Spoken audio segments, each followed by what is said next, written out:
holding on. God knows I can't make it stay.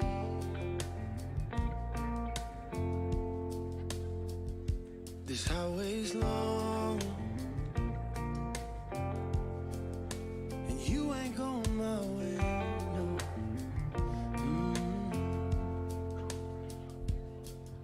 Alone in the dark, wondering where you are, with this heart that's yours to break. And now I face another lonely night in Georgia. Lonely night. I drove all night. The sun's rising here in Memphis. But was I right?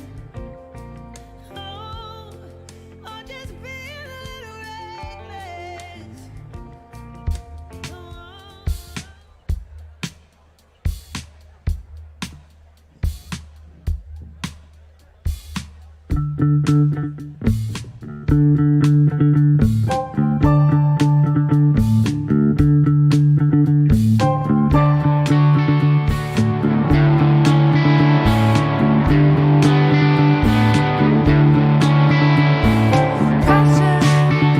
Pressing down on me, pushing down on me, no man's pressure that burns a building down, sets a family in two, puts people on streets.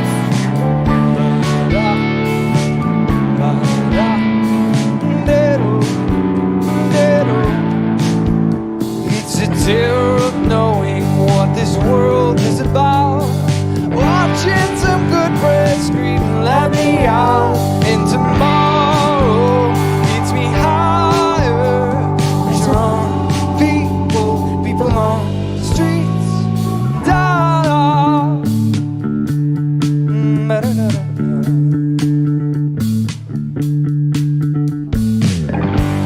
Turn away like a blind man, sat on a fence, but it don't work.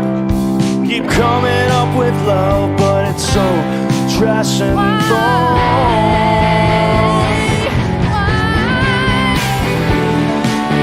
One more chance. Why can't we get love? One more chance. Why can't we get love? Give love, give love, give love, give love, give love.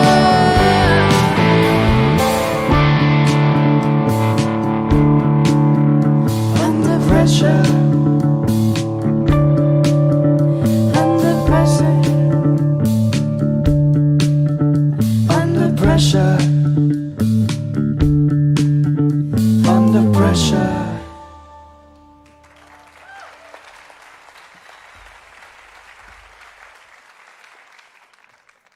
Well, good evening. I hear the donuts are amazing. That's what I'm hearing. Everybody keeps talking about the donuts. So that's why you came. Get out of here. Just go home now. You got the donuts. One of the disadvantages of being a pastor is you never get to eat at these things. So I guess have all these people come over. Have you had the donuts? No, I haven't had the donuts. I'm talking to you. That's why I don't have donuts. Thanks for being here. You know, you put something like this together, and I think it probably shows there was a little bit of effort that went into this event tonight. Have you noticed that? There was an amazing team. Just Jen Fisher from Boone Rise has led the whole thing with our staff, and you do this and you go, will anybody show up? I mean, you don't know, because right now you just don't know. You just don't know if people are going to come to things. So every one of you is seen and treasured tonight. Let's give it up for you, okay?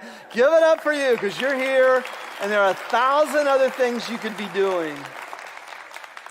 The greatest movements of God, every single one, there is no exception, are the result of pain and prayer. There is no exception. God set in motion a universe that there is no such thing as painless power. There isn't. If you look at it, every piece of clothing we're wearing is the result of somebody investing. Everything we own, everything we experience in life is the result of pain, really, friction, energy. And that's certainly true with why you are here tonight. You're here because of pain and prayer. The pain being, it started with our story is where all this starts. And the prayer being, God, redeem our scars, redeem us so that we can be used. And a bunch of other people have come alongside us to say, we know your pain. We know what you're talking about. And we want to be available to be growing people and growing families that in the simplest words say, I'm a boxer, and that means I know I'm learning who I am and I'm learning whose I am. And if a person has that, they have everything. And so we want you to sit back for a few minutes and just take this in as I do my best to start explaining the vision. We're going to have 4 or 5 weeks coming up beginning this Sunday where I'm going to go into more detail as to the why and the what. But tonight you're going to get a cursory explanation.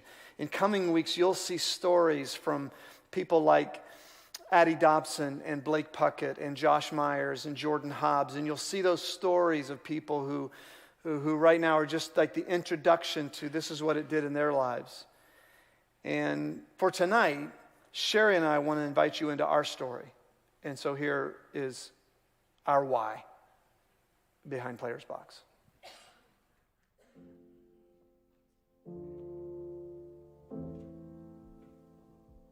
I think my internal combustion engine, which runs hot, was really defined by the fact that my dad was a 6'3" football player, and I would end up being a 5'11" person. And I still remember being at a family reunion when I was about 4th or 5th grade. I'm already becoming aware that I'm not going to be 6'3", and a family member said, well, Charles, I hope you get to at least 6 feet tall. And I remember as a little guy going, I'm not sure I have complete control over that. But there was, in that sense, a literal trying to measure up from that point on. And I don't think it's any coincidence that I didn't choose football as my main sport, even though actually it was my first love. And I chose a sport that my dad didn't like, basketball. And then I became such an overachiever. I mean, I embraced challenge. I think it came from the fact that I was undersized. So I ended up being 5'11", could really jump, had long arms, played bigger than I was, but internally, man, I ran hot. I was a competitor, and that heat, I think to some extent was amped up being a church leader. And that heat that inspired a church burned my kids, and I wasn't aware of that. Like a lot of parents, I discovered that 5 minutes too late.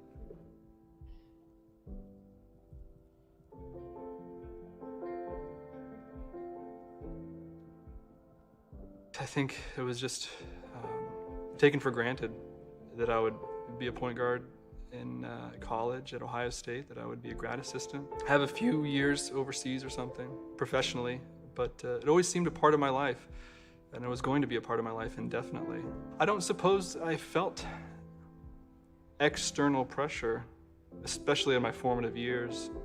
High school changes things. There's more people are affected by it, your performance. It got complicated, as most lives do, I suppose. You are, number one, transitioning from a boy to a man. That's complicated enough. But to have expectations, your own expectations and others' expectations. But I didn't have the tools to navigate that. And so I had to quit something, as most kids will find themselves when they're under such pressure and expectations. Something's got to give. The fall of 2008 was, to that point, the worst day of my life, when after an open gym at Centerville High School, where it was clear Austin did not want to play basketball anymore. It was his senior year. It was a preseason open gym. I said, let's go talk. And I'll never forget the just reality as we're sitting there in the bleachers, and he's crying, and he goes, Dad, I've been using drugs. And it was just out of the body.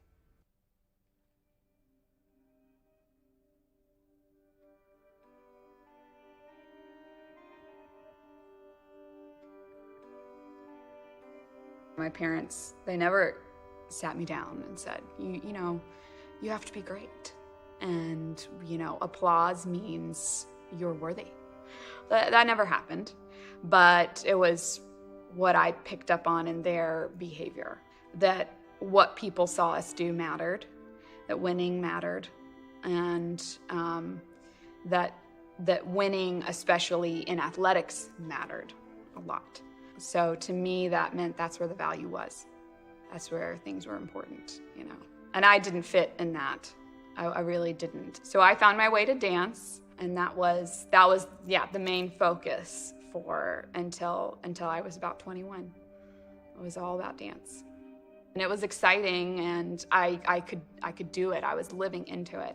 But all of that against the backdrop of a belief system that was my worth is hanging in the balance here. I was in the BFA program at Wright State, in the dance program, but I was also dancing for a professional dance company in their second company downtown. It was a crazy schedule. It was get up at 7, study a little bit, get to the studio by 8:15, do a workout and a warm-up. Ballet was from 9:30 to 11. You had like a small break, and then you had either modern or jazz until 1. You had some space in there for academics, except that for those of us who danced in the company, we skipped those and we actually had to go do concerts in all the Dayton public city schools. We did educational concerts. So it was put your bun in, put your, costume on, and go perform on a gym floor for the next 4 hours. From there, we had about a half an hour to get some food, and we went downtown Dayton to take another ballet class, jazz or modern class with the company that was about 2 hours, and then rehearse until 10:30. To study for academic courses till 1 or 2 a.m. and get up and do the whole thing again. So it was a crazy schedule. It was so demanding. But there were a group of students who did it, and they did it. And I ended up on the bathroom floor with a blade in my hand, ready to be done. I didn't see a way out, so I found one.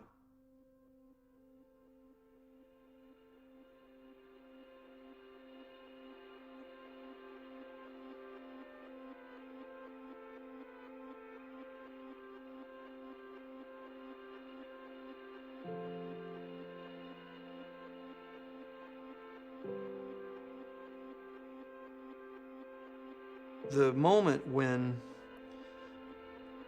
I felt like there could be a redemption of our journey was especially when Austin started entering his own recovery journey. And I realized that there was a clear role that I played in that journey toward the need for recovery for both he and Jordan. But then I think conceptually. So I began to conceive of, with Austin, people tried to make him like me. Well, that means, man, we got to help kids understand their personality type. Austin, in the words of one of the tests we use, Austin was more of an otter, where I was more of a lion, and people tried to make him into a lion. And that's not why that was not his fuel. That's not why he competed. He competed because he was a great teammate. He just loved being with his buds. So there was that, and Austin was very visual, and Jordan was very kinesthetic. And yet, if they were taught by people one of Jordan's coaches tried to be very auditory. Austin's coaches tried to be very auditory, and he just needed you to show him, and his mirror neurons could kick in, and he could imitate that. I began to conceptualize that with the idea in mind of this. I don't want this to happen to any kids, and I think I can play a role in saying, learn from us. And so there was this real drive for redemption, not knowing at all. I was actually going to do it just with kids who played tennis at our tennis place. And then, of course, today it ended up being the Players Box.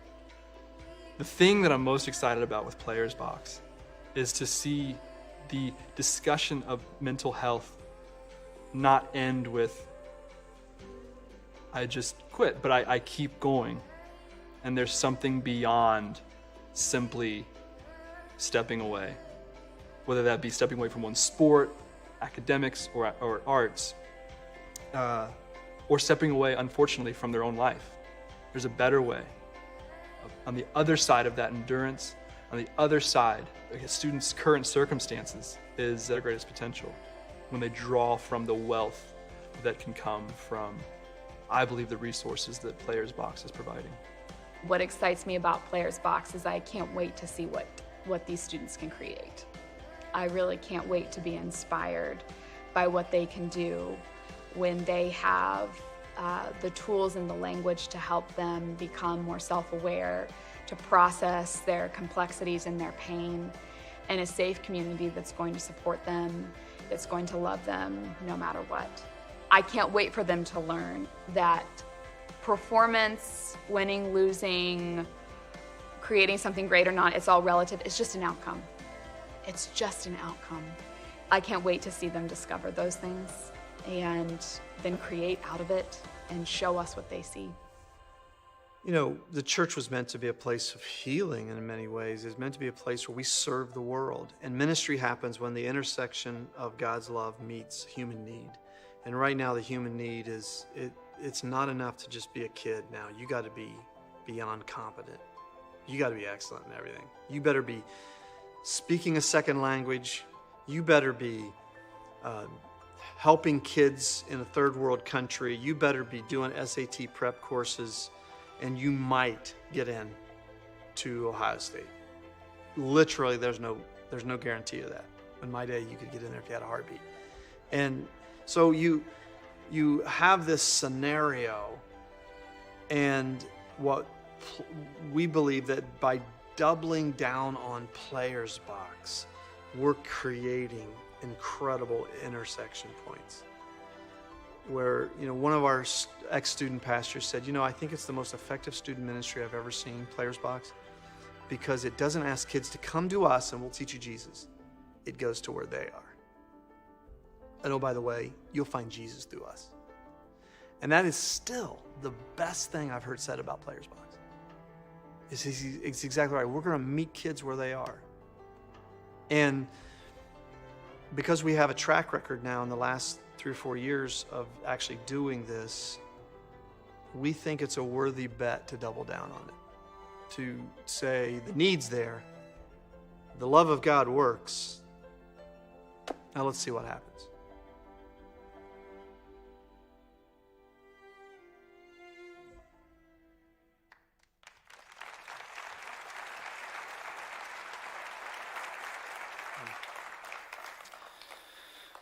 Well, Sherry and I made a decision consciously. There's a line that Paul told the Thessalonians. He said, we not only shared with you the gospel, but we shared with you our very lives.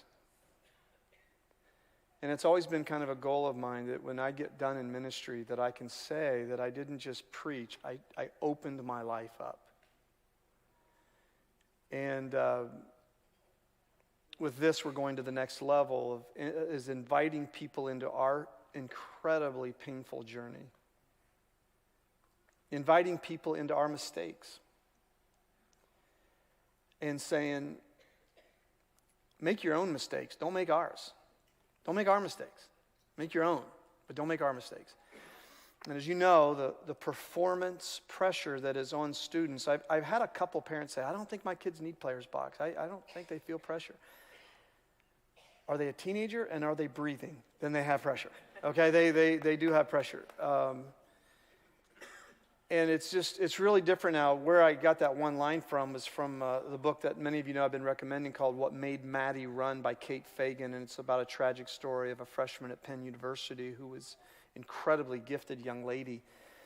But one of the lines in her books, she writes, in Allendale, New Jersey, where Maddie went to high school, college is the ultimate destination, the goal toward which almost every student works. If coming of age used to mean summers and weekends working at 7-Eleven, cleaning the Slurpee machine to make a few extra bucks to buy your favorite record, it is now about checking boxes on a college application, becoming fluent in a second language, volunteering at a shelter, and taking weekly SAT prep courses. In other words, the reality of what it used to be and our reality now is very different. Oh, by the way, there's social media. Oh, by the way, there's social media. So I wish that we weren't here tonight. I wish that Sherry and I had not been as unaware of our fire as we were. We were well-intended, like you all are, like every parent is. I wish I hadn't wore that short of shorts in college. I apologize for the PG-13 content in tonight's gathering. Holy cow, that was obscene. But we are, and this is the world we live in, isn't it? This is the world we live in. In 1979, there was a documentary made about summer camp starring the Shakespearean actor William Murray, and it was called Meatballs. I don't know if some of you ever saw this documentary of summer camp, but it's known for the fact that this is such a great description because in a comedic way, it points toward the pressure students feel. And I've been really given grief because I'm using this, and 90% of this audience has never seen Meatballs. I understand that, okay? But Bill Murray plays Tripper Harrison, the camp counselor, which if you've ever seen the movie, with apologies towards some of its content, one of the things is calling him a camp counselor is using counselor very loosely, okay? And there's a scene in which they're about to go up against Camp Mohawk. And they just get drilled every year by Camp Mohawk. And one of the kids says, the Mohawks have beaten us the last 12 years. They're going to beat us again. And old Tripper Harrison says, that's just the attitude we don't need. Sure, Mohawk has beaten us 12 years in a row. Sure, they're terrific athletes. They've got the best equipment that money can buy. Every team they're sending over here has their own personal masseuse. Not masseur, masseuse. But it doesn't matter. Do you know that every Mohawk competitor has an electrocardiogram, blood and urine test every 48 hours to see if there's any change in his physical condition? Do you know that they use the most sophisticated training methods from the Soviet Union, East and West Germany, and the new Olympic power, Trinidad, Tobago? But it doesn't matter. It just doesn't matter. And if you've ever seen the movie, they go into what the movie is known for, and that is the camp begins to adopt as its slogan, it just doesn't matter. And he says, oh yes, and even if we win, if we win, even if we play so far over our heads that our noses bleed for a week to 10 days, even if God in heaven comes down and points his hand at our side of the field, even if every man, woman, and child held hands together and prayed for us to win, it just wouldn't matter, because all the really good-looking girls would still go out with the guys from Mohawk because they have all the money. It just doesn't matter if we win or lose. It just doesn't matter. Come on, group, give me one. It just doesn't matter. And you know we are here because we live in a culture where it matters. Where it matters too much. It matters too much, doesn't it? If we really had perspective as a culture, we would not be here tonight.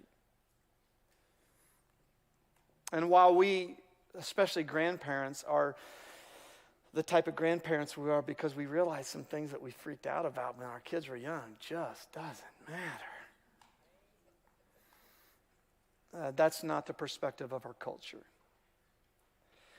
And so out of our story, we began, as you saw in the video, to say, what if we created something that really embodies something you see in theater and in some athletic arenas, and that is the performer, the player, has their own box where supporters sit and cheer them on. And, sometimes it's coaches, sometimes it's friends, sometimes it's family, but cheer them on. And so hence we said, let's create something that is the equivalent of the performer, the player's box. We don't care if your son gets a 34 on their ACT. We don't care if your daughter wins the state championship in the 800 meters. We don't care if your child becomes a world-class dancer or painter. What we care about is that they learn to play. They learn to play. They learn to accept who they are and whose they are. And if we can achieve that, what happened to us won't happen to a lot of families. It won't. We're not trying to make each other sad, are we? And there's a way we don't have to make that happen. But it's really a statement that not on our watch. This isn't going to happen anymore on our watch. We're going to bring the kingdom of God into the arena of performance, in the artistic, academic, and athletic arenas. And so, gang, I dream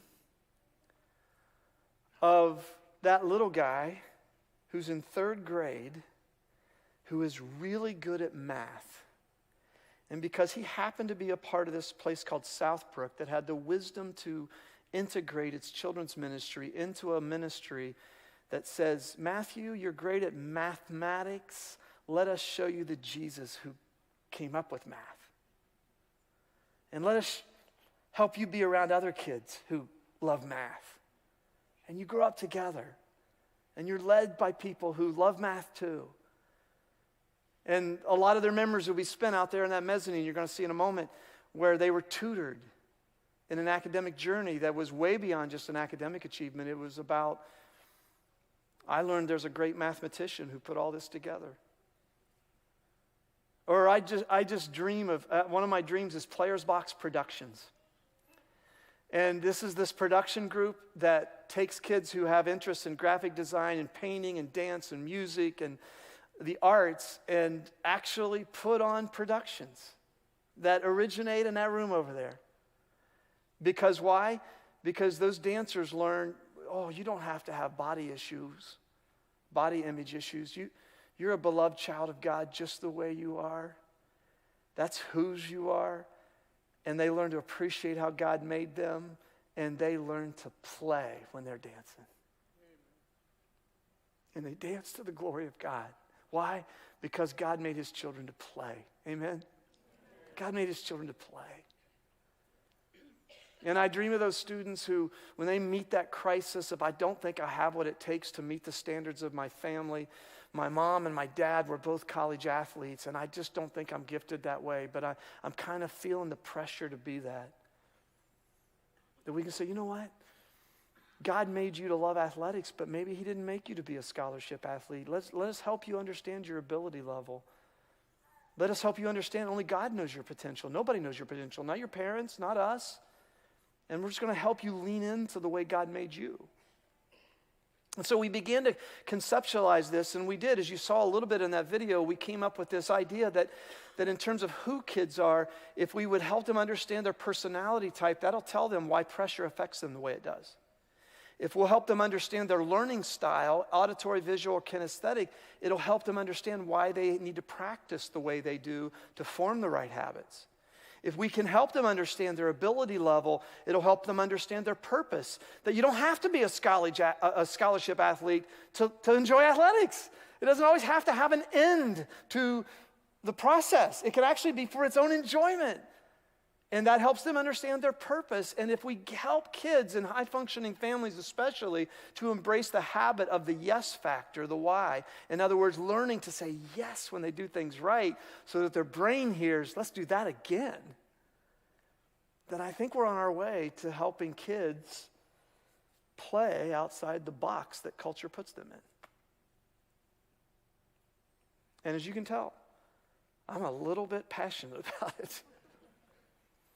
So let me cover a few things of practical nature before we have a prayer time together and let you go out and get more donuts, because I know that's what you're wanting to do right now, okay? There's still going to be donuts out there. I think there's still going to be food out there. A couple things. The predominant way that Players Box is going to work is in group life. Our intent is that arts, academics, and athletics are inclusive. Almost every kid will at some point face artistic, academic, or athletic pressure.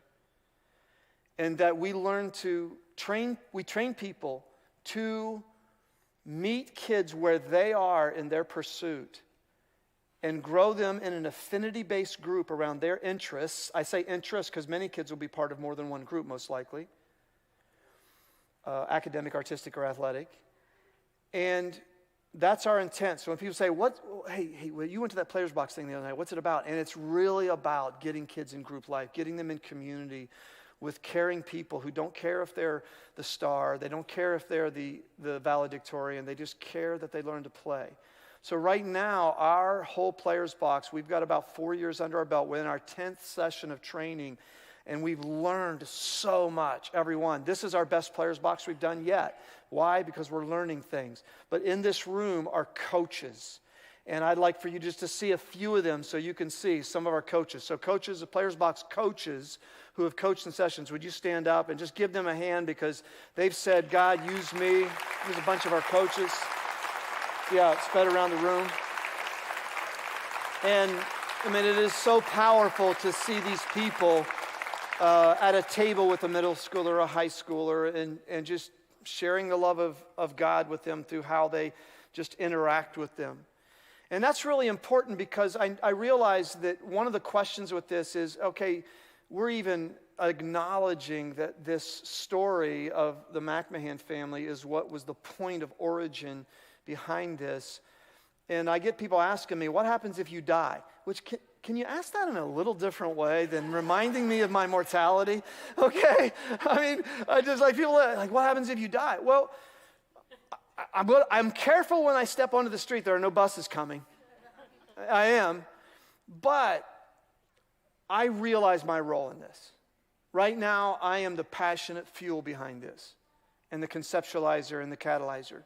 But I'm telling you, if that bus hit me today, I mean, there are scores of people who are as passionate about it as I am. They are as passionate about it as I am. They are.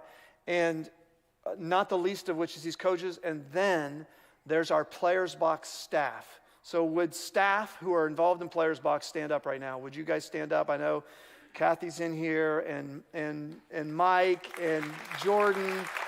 Yeah, give it up for them.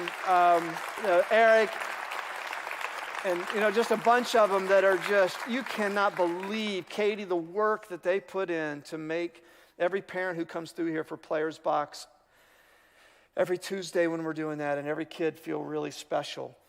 And so just please know that we're not building this pyramid that has a very narrow base. Our base is very wide, and it's only going to get wider. We're going to need people who are great at hospitality because there are going to be thousands of people coming through this building every month in a very short time. And they're going to just need to see Jesus in us.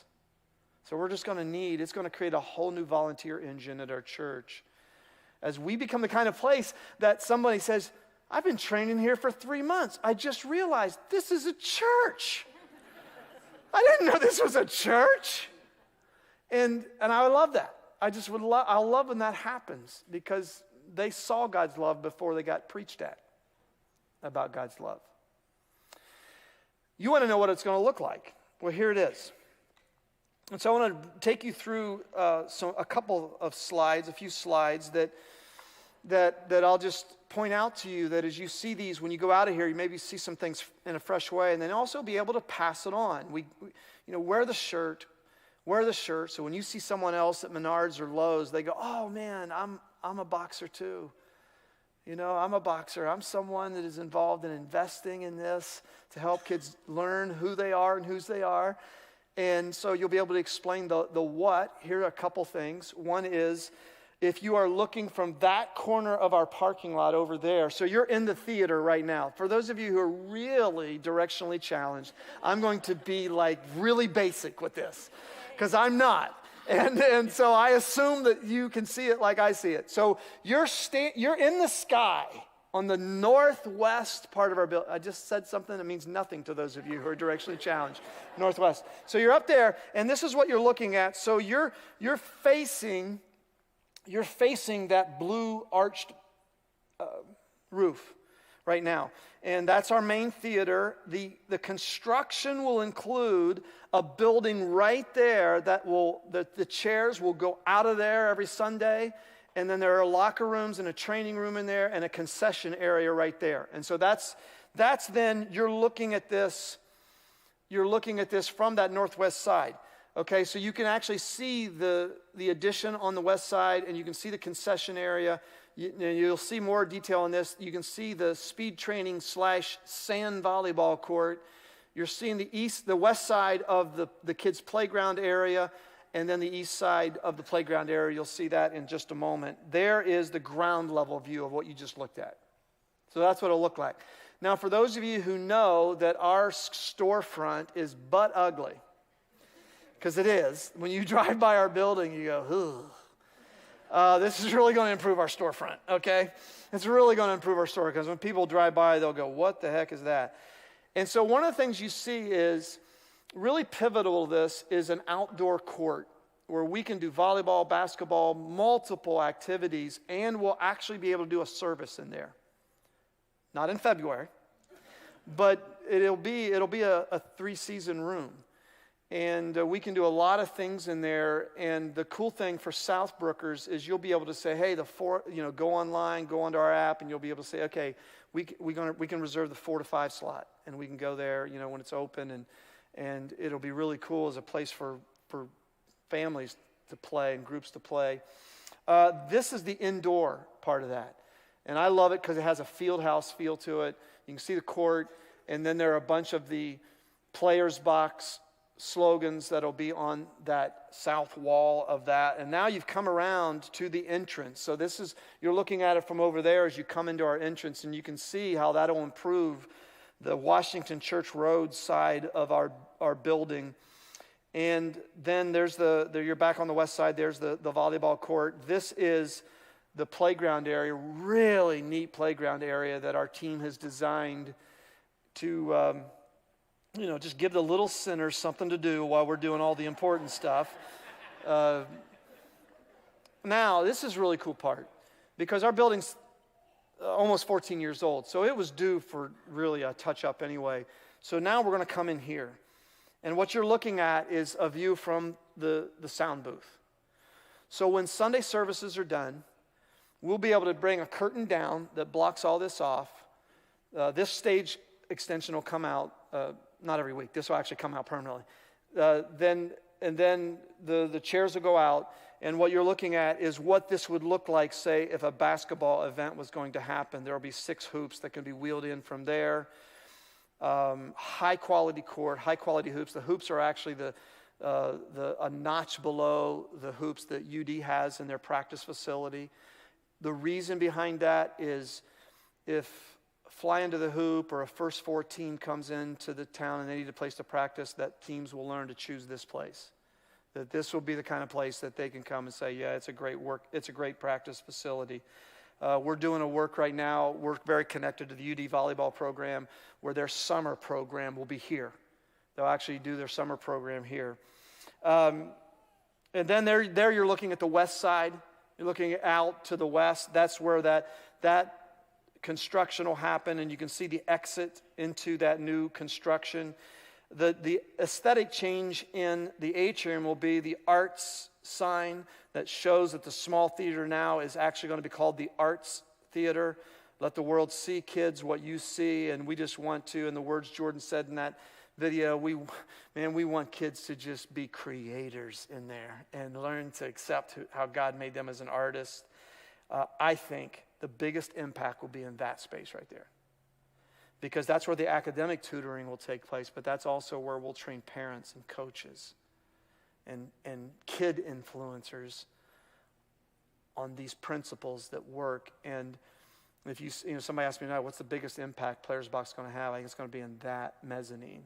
I really do, because we've already had parents say Players Box changed how I parent. It just totally changed how I parent. It's had a huge impact on our family already. And then, of course, as you enter this facility, there will be the athletic sign, let the world feel your strength. Now, what's not included in that, if you look on the right side of that slide, that's Paul Wilkins' statue. The statue of Paul Wilkins will not be included in the construction. Okay, I just want you to know that. I just love it that he's in that. I just love that. And then if you look closely at that, then you can see the floor plan of the whole thing. You're in the middle on that basketball court right now where you're facing the stage. Cool thing about this area too is we'll be able to do 2 high school courts this way, and we'll be able to do 1 college court this way. And I'm hoping that we can get 3 volleyball courts in here, although that may not happen. But in other words, it's going to be a very multi-use area. And aren't you excited? A couple weeks ago at church, I mentioned just in a real cursory way that this is going to turn this facility into a mainly used once-a-week facility to 6 days a week for kids. And at both services, there was spontaneous applause. Like everybody sees the logic of, oh yeah, I think it's a little smarter to use a facility 6 days a week than 1 day a week, don't you? And that's one of the cool things about it is it's just going to be such a great stewardship of this amazing facility we have. And now let's invest in kids. Some of you will remember this. A few years ago, one of the things that really got me on this track and being sensitive to this was something that David Brooks wrote. He's a teacher at Yale University, and some of you might remember this, but it's such a great caricature, and it's not meant to cast a poor light on any of us as parents, but the reality is we live in a very achievement-oriented culture. And he said, I've lived much of my life at Yale University in this secular culture, and it is an achievement-oriented culture. It starts really early, and it kind of crushes our kids. If you go to the elementary schools in my local neighborhood, you see the kids coming out at 3 in the afternoon. They've got these 80-pound backpacks on. They've got, if the wind tips them over, they're going to be like beetles, sort of stuck there on the ground with their legs flailing around. They get picked up from school by creatures I call Uber moms, who are highly, highly successful career women who have taken time off to make sure all their kids get into Harvard. You can tell all the Uber moms because they actually weigh less than their own children. They've got little yoga mats stapled to their hips, and during pregnancy, they're taking so many soy-based nutritional formulas, their babies plop out, these gigantic 14-pound toothless defensive linemen. Boom, they're there. And Uber parents are dads just as, maybe even more, performance-oriented than moms, cutting the umbilical cord, flashing little Mandarin flashcards at the kids, getting them ready for Harvard. And these kids turn into the junior workaholics of America. By the time they've applied to school, they've started 6 companies, cured 3 formerly fatal diseases. They're playing mastering obscure sports like Frisbee golf. And when I ask my students at Yale, what are you doing during spring break? It's like, well, I'm unicycling across Thailand while reading to lepers, that sort of thing. So this is an achievement-oriented culture, a culture of people striving to be a success, whatever that is. And he says, the way I express this contrast, this hunger that is out of balance, is by 2 sets of virtues. One you would call resume virtues, and the other eulogy virtues. Resume virtues are the things you bring to the marketplace that you put on a resume. Here's my IQ, here's my SAT score, here are my degrees, here are my awards won, here are my ladders climbed, here's my network. But you can have a really impressive resume and be a really rotten person. You can have an enviable resume and have a really bad life. It is happening every day, right around you. Eulogy virtues are the qualities that people talk about when somebody dies. What kind of person were you? Love, joy, peace, humility, servanthood, generosity. In secular culture, we all know the eulogy virtues are more important, but we spend time on the resume virtues. And we are adamant that we, on our watch, are going to raise people who have the fruit of the Spirit in their life. And you didn't do that by yourself. You had people helping you do that in your family.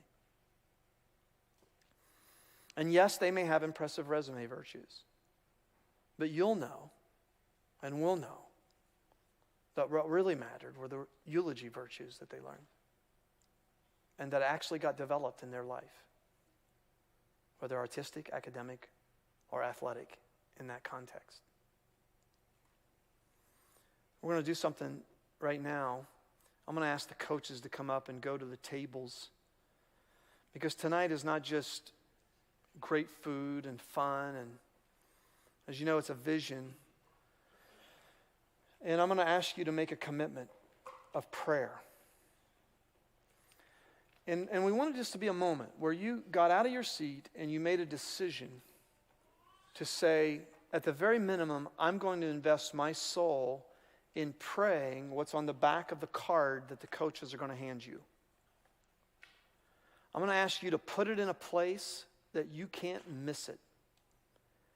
And that heaven can memorize this prayer within 2 days because there are so many people praying it. Because we really believe in what this prayer says. God, use me.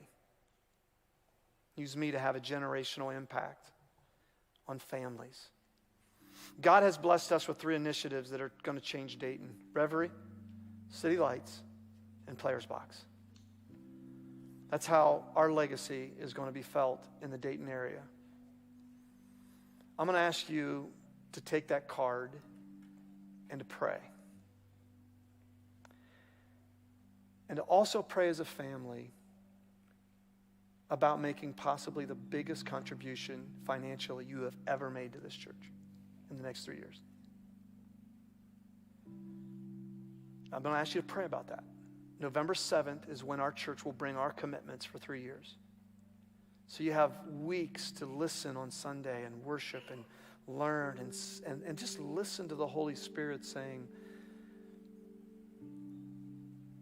somebody's got to do something, right, gang? Somebody's got to do something about this. In the last 2 weeks, 2 kids in our area have tried to take their own life. That is how many too many? It's too many. Because when it comes to kids, we're not in the percentage game, are we? There's only one percentage that's acceptable, and that's 1,000%. And so I'm going to pray, and then our night will close with you just coming up here, grabbing a card, and saying with what Isaiah said, here am I, God, use me. Send me. Use me in whatever way you can to build a ministry that just crazily impacts families in the next 5, 10, 20 years and beyond. So let's bow. We'll look back on this night. Because this is the night it all got really lit. So let's bow and light that fire. Father, as we'll hear in a moment, we see the evidence of your goodness all over our lives. I have dear friends whose children didn't make it. And Sherry and I only stared into the abyss. That's 1,000 miles away from the abyss itself. And while it can be sobering to talk about something we don't want to talk about, it is for us. We don't want to talk about our story. The reality is that vulnerability is the interface of human connection. And we want to be grapes, not marbles. We don't want to just bang into our city and each other. We want to be grapes that the pressure of life crushes us together, and that's where the wine flows. So starting with the people who've been coming through this building this week, may we at least open our hearts and souls to say, God, we're going to do something. We'll get it wrong. But we have the most important ability. We have availability. That's what we have. We're available to you. And so as in the coming weeks, we have a bunch of people who own this prayer. Tell me, God, how I can be used. And oh, by the way, don't let a bus hit me. Because I want to be around for this ride. I want to be around, amen, gang, a long time for this ride. And we want that. Please tell me you don't want me to get hit by a bus, okay? And we want to be around together to watch us raise up that little guy who's 3rd grader, feels like a geek, but man, there are people who loved him. And oh, by the way, it was because God made him to be great at math. So this is, as all things, all visions are not ours, it's yours. And just seeing the echoes of your goodness in our lives, we come. And everybody said, amen. Thanks, gang. Get your card, and then go get your donuts, okay?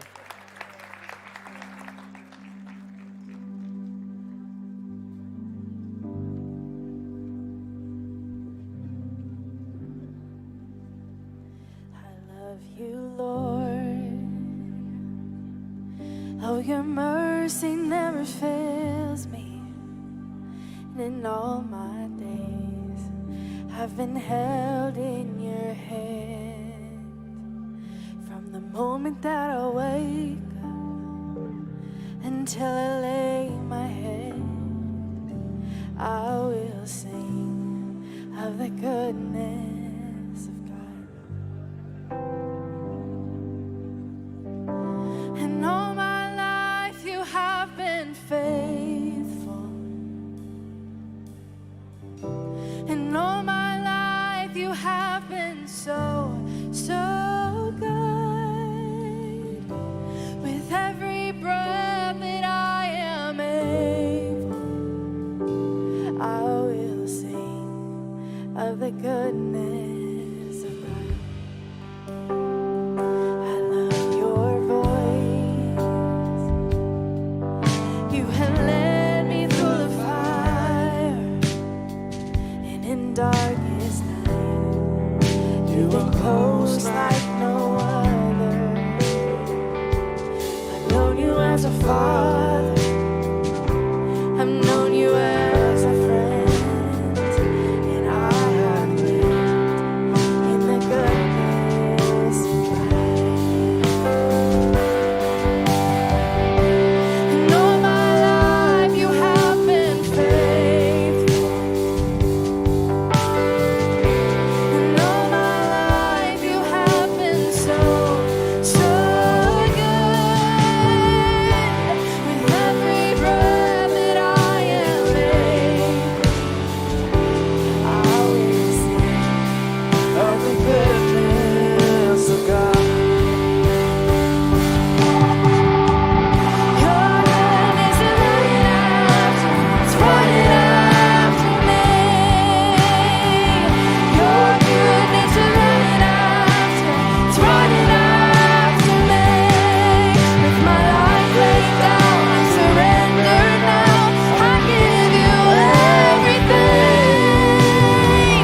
Your goodness is running after, it's running after me.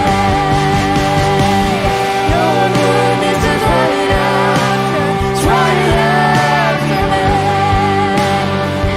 Your goodness is running after, it's running after me. With my life laid down, I surrender now. I give you everything. Your goodness is running after, it's running after me.